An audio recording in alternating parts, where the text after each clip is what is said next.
गृह मंत्रालय ने अग्निपथ योजना को लेकर की बड़ी घोषणा। 4 वर्ष की सेवा पूरी करने वाले अग्निवीरों को केंद्रीय पुलिस बल और असम राइफल्स की भर्ती में मिलेगी प्राथमिकता।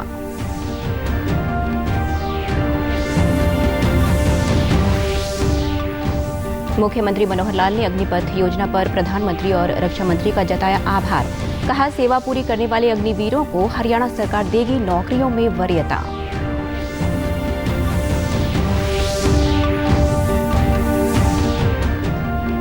हरियाणा विद्यालय शिक्षा बोर्ड ने 12वीं का परीक्षा परिणाम किया जारी। पहले 5 स्थानों पर लड़कियां रही लड़कों से आगे।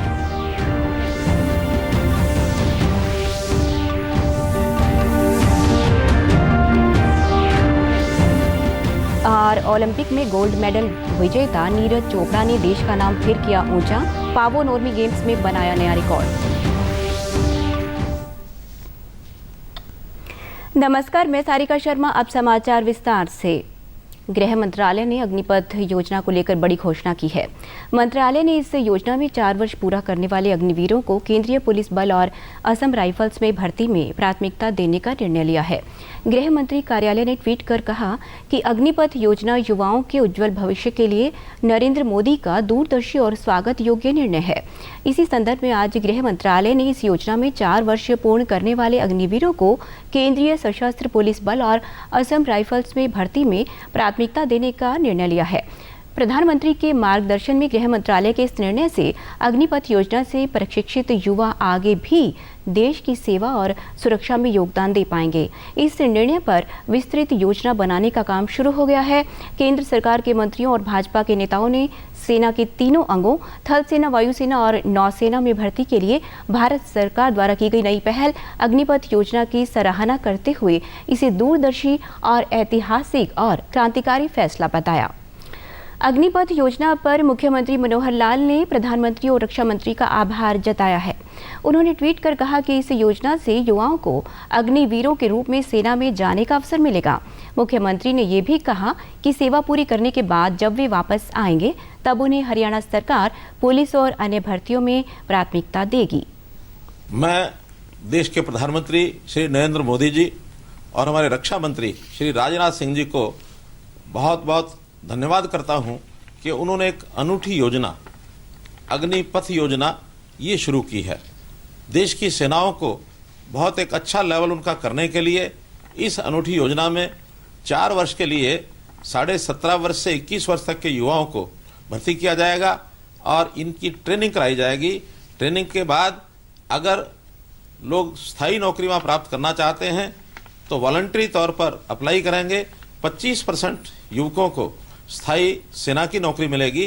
75% लोग उसमें से वापस आकर के समाज के कामों में लगेंगे, सरकारी नौकरी में लगेंगे अथवा अन्य काम करेंगे। मैं हरियाणा सरकार की ओर से ये विश्वास दिलाता हूँ कि जो 75% ऐसे वीर सैनिक अगर वापस आने के पर सरकारी नौकरी चाहते होंगे तो उनको वरीयता दी जाएगी या अन्य काम करने के लिए भी उनके लिए वरीयता की योजनाएं बनाई जाएंगी। जितने भी अग्निवीर ये भर्ती होंगे इनको अच्छा रेम्युनरेशन एक दिया जाएगा। पहले वर्ष में वार्षिक 4,76,000 रुपया इनको दिया जाएगा, जो बढ़ करके चौथे वर्ष में 6,96,000 रुपये तक होगा। 4 वर्ष में वापस लौटने पर इनको सेवा निधि के रूप में भी लगभग 12 लाख रुपया ये दिया जाएगा। सरकार की ओर से घोषित की गई अग्निपथ योजना का स्वागत करते हुए थल सेना के उप प्रमुख BS राजू ने कहा कि अग्निवीर सैनिकों की औसत आयु कम कर उन्हें और अधिक फिट बना पाने में सक्षम हो पाएंगे। उन्होंने कहा कि सेना के जवानों की औसत आयु 32 से 35 वर्ष है। अग्निपथ के साथ लगभग 8 से 10 वर्षों में हम सैनिक की प्रोफाइल को 26 वर्ष तक कम करने में सक्षम होंगे। हम कठिन क्षेत्रों में अधिक चुनौतीपूर्ण परिस्थितियों को संभालने में सक्षम होंगे जहां सैनिक काम करते हैं। थल सेना के उप प्रमुख ने बताया कि अब से 90 दिन बाद अग्निवीरों की पहली भर्ती रैली होगी और अब से 180 दिन बाद सबसे पहले रंग रूट हमारे प्रशिक्षण केंद्रों में होंगे।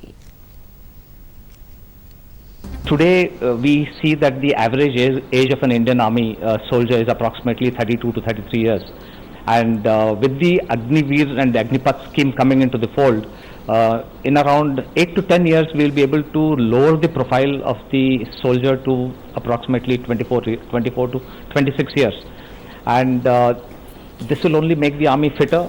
We'll be able to handle more challenging situations that we come across in the difficult areas that our troops operate in.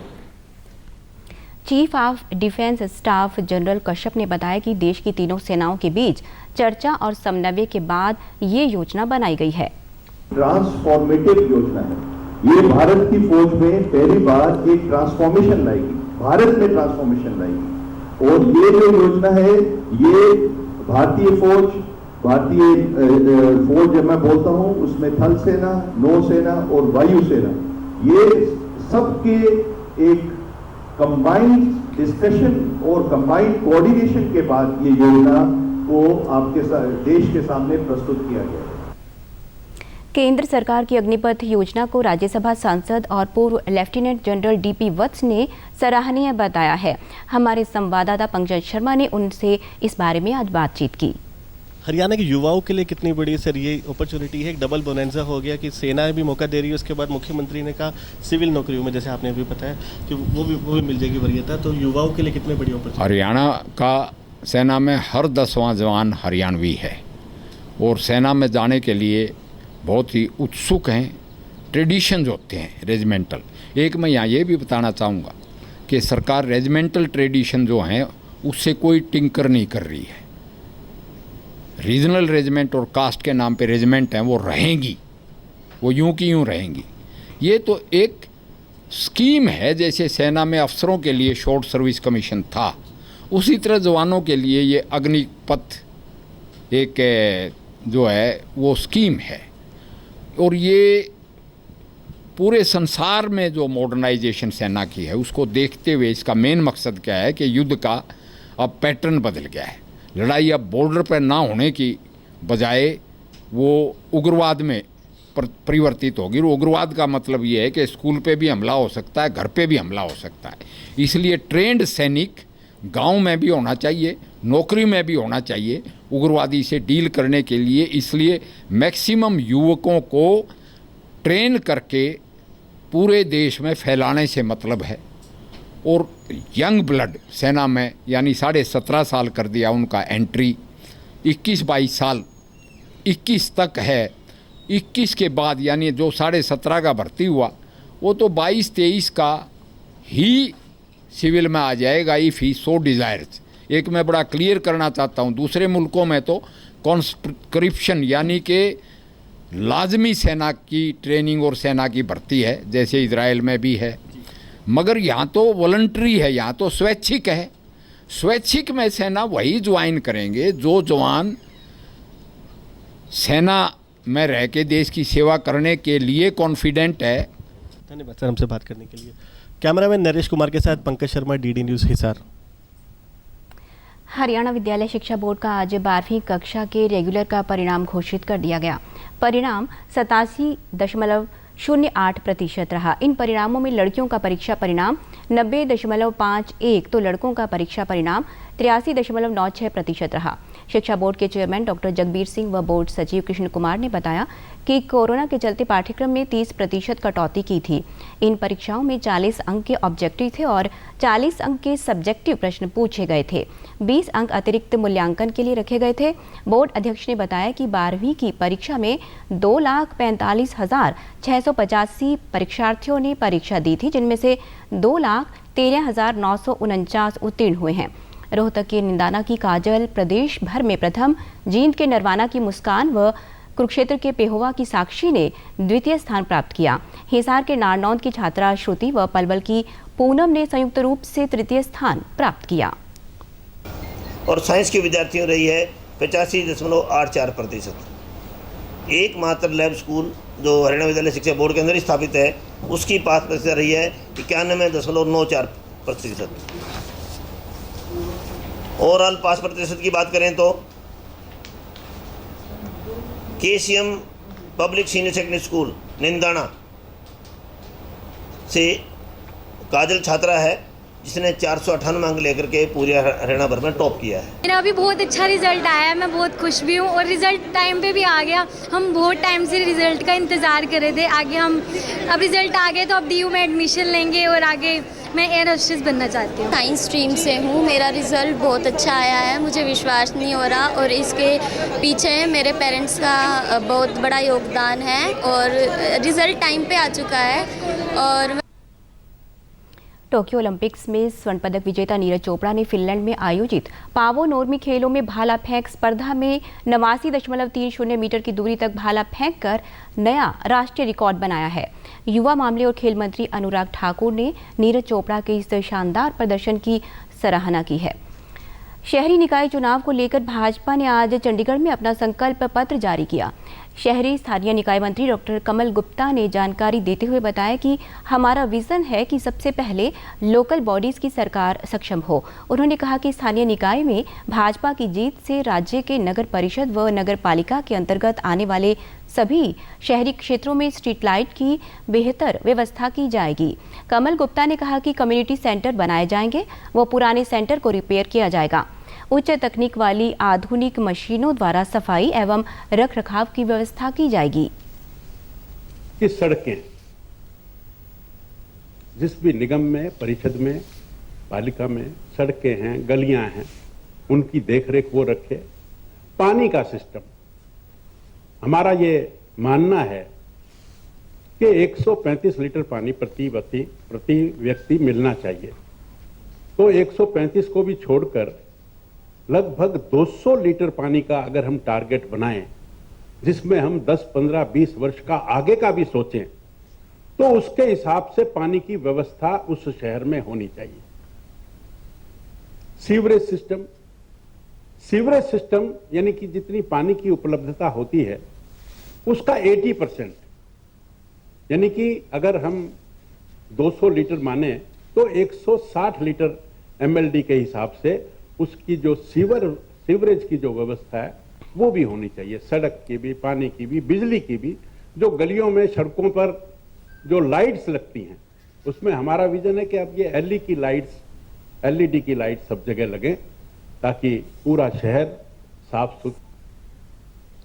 प्रधानमंत्री की अध्यक्षता में केंद्रीय मंत्रिमंडल ने 5G स्पेक्ट्रम की नीलामी के लिए स्वीकृति प्रदान कर दी है। टेलीकॉम कंपनियां लंबे समय से 5G स्पेक्ट्रम की नीलामी का इंतजार कर रही थी। देश में दूरसंचार के क्षेत्र में इसी के साथ एक नई क्रांति की शुरुआत हो जाएगी। इसके तहत दूरसंचार मंत्रालय इसी सप्ताह से इच्छुक टेलीकॉम कंपनियों से आवेदन को आमंत्रित करेगा।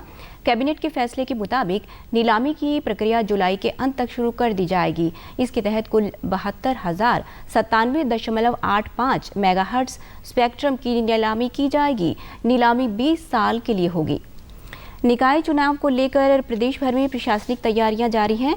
यमुनानगर के जिला निर्वाचन अधिकारी पार्थ गुप्ता ने नगरपालिका सढौरा के लिए 19 जून को होने वाले मतदान में नगर पालिका क्षेत्र के मतदाताओं से बढ़ चढ़कर भागीदारी करने की अपील की है।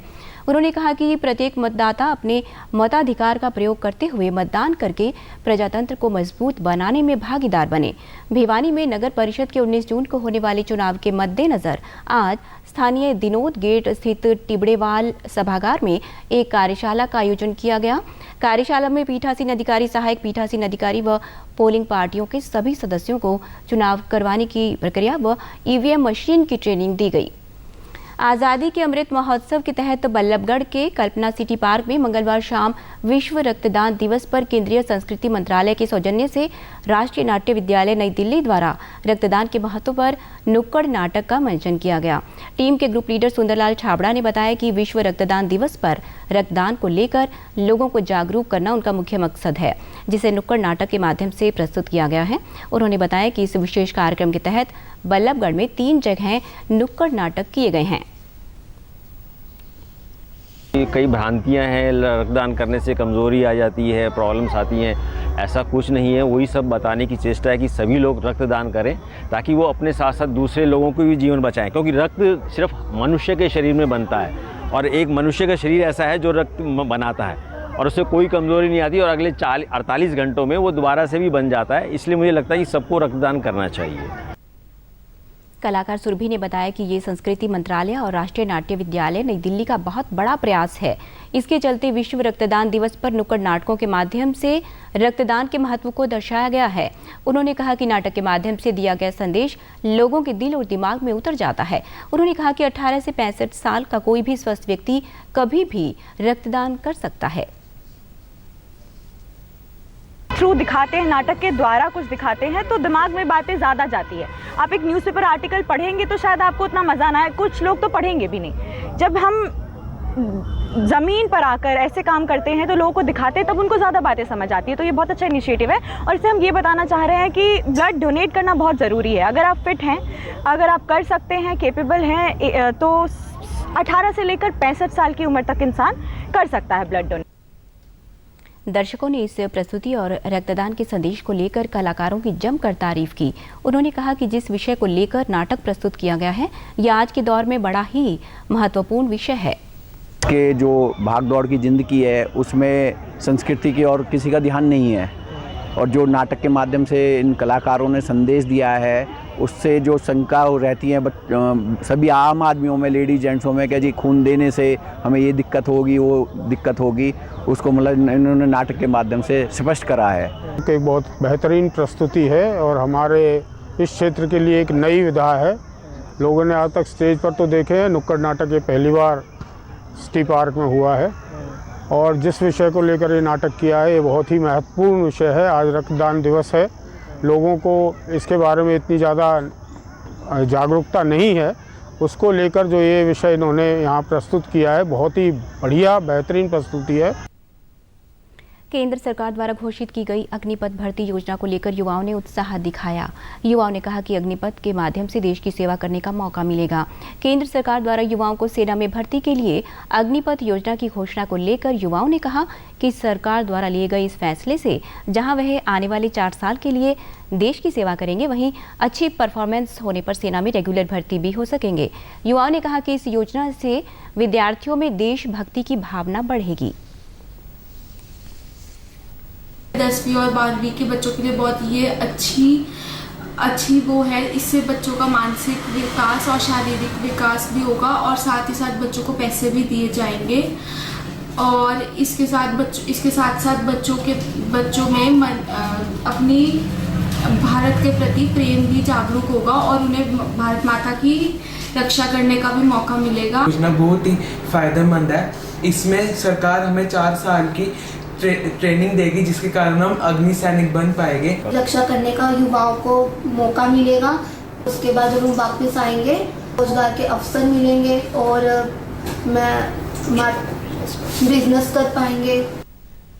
अंत में इस बुलेटिन के मुख्य समाचार एक बार फिर। गृह मंत्रालय ने अग्निपथ योजना को लेकर की बड़ी घोषणा। 4 वर्ष की सेवा पूरी करने वाले अग्निवीरों को केंद्रीय पुलिस बल और असम राइफल्स की भर्ती में मिलेगी प्राथमिकता।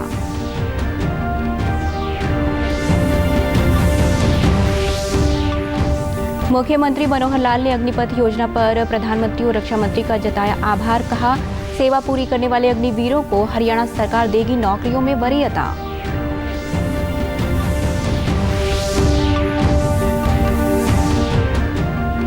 हरियाणा विद्यालय शिक्षा बोर्ड ने 12वीं का परीक्षा परिणाम किया जारी। पहले 5 स्थानों पर लड़कियां रहीं लड़कों से आगे।